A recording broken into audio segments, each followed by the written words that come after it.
Hi, we will begin our discussion about the topic of today by talking about the occurrence of superconductivity. As a matter of fact, it will be discussing experimental approaches to superconductivity in our substantive discussion. In today's topic, we will focus on the occurrence of superconductivity. When look at the periodic table, there are the many group of elements have been classified. It is likely that alkaline materials, alkaline rare earth materials, transition materials, metalloids, and other halogen and noble gases. It is interesting to classify of superconducting elements which we can identify from the periodic table as alloys, intermetallic compounds and doped semiconductors.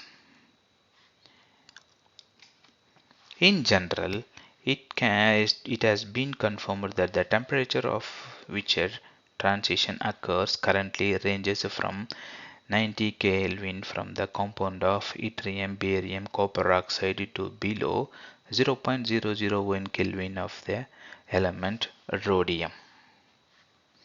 Just we have a quick question before we move. How do we calculate or convert from the Kelvin scale to Celsius scale? We hope our previous post helped you. Please watch the previous superconductivity video. We will provide the link in the description. Despite this, here is mentioned 90 Kelvin for the compound of yttrium, barium, copper oxide is equivalent to Celsius is minus 183.15 degrees Celsius. Likewise, rhodium is 0.001 Kelvin, which is equivalent to minus 273.149 degree Celsius. As we know very well about the periodic table, here there is a four different blocks. Here in this case from our left is a S block and completely from our right side is a P block elements. In the middle D block and the complete down those row is called the F block. So here there is a four different classes of blocks: S block, P block, D block and F block. As we know again, F block elements are the two disconnected rows underneath the main group elements. They consist of the two horizontal rows of elements known as lanthanides and actinides. In this sense, F-band superconductor can also be termed exotic superconductor. As we can see, what I have highlighted here from the graph or marked the row in a tabular column to indicate that the several materials become superconductive only under high pressure.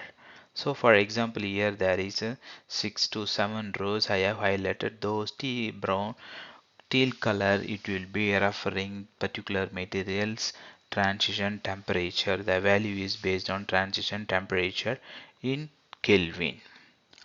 As an example, the superconducting state of silicon, particularly the compound of silicon, can be achieved at 165 kilobar pressure and 8.3 Kelvin temperature. These elements are showing in table 1 since they are zero pressure condition. So what we understand here, what is the relation between high pressure or zero pressure?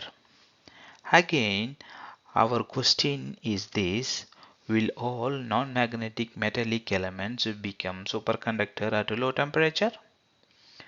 Unfortunately, there is no answer to that question. So, please note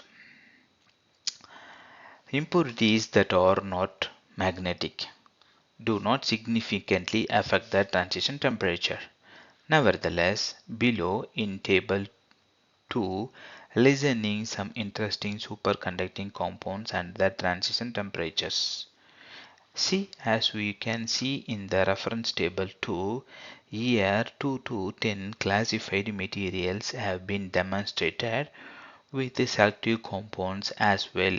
The selective compounds is based on the value in transition temperature in Kelvin value.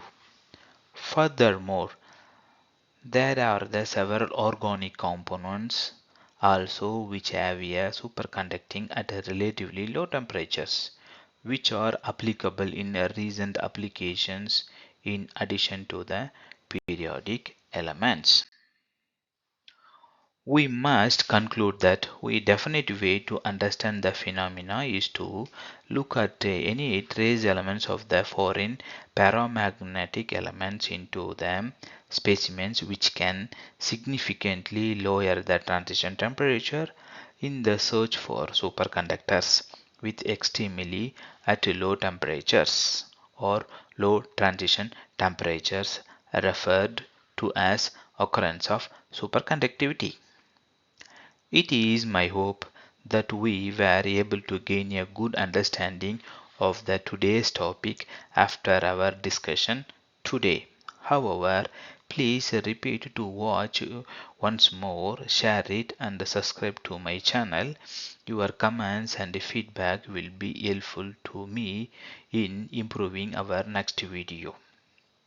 Thus, we will continue with the concept of destructions of superconductivity in the next video. Now I am signing off. Goodbye.